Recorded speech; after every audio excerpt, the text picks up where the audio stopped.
بسم اللہ الرحمن الرحیم۔ السلام علیکم ورحمۃ اللہ وبرکاتہ۔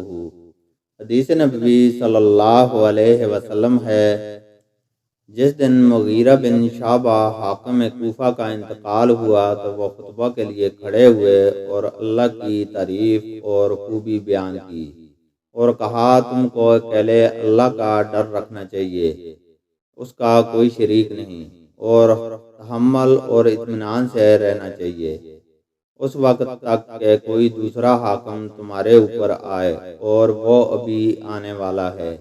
پھر فرمایا کہ اپنے مرنے والے حاکم کے لیے دعائے مغفرت کرو، کیونکہ وہ مغیرہ بھی معافی کو پسند کرتا تھا۔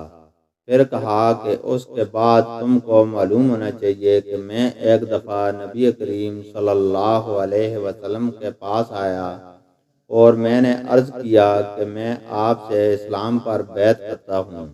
آپ صلی اللہ علیہ وسلم نے مجھ سے ہر مسلمان کی خیر خواہی کے لیے شرط کی، پس میں نے اس شرط پر آپ سے بیعت کر لی۔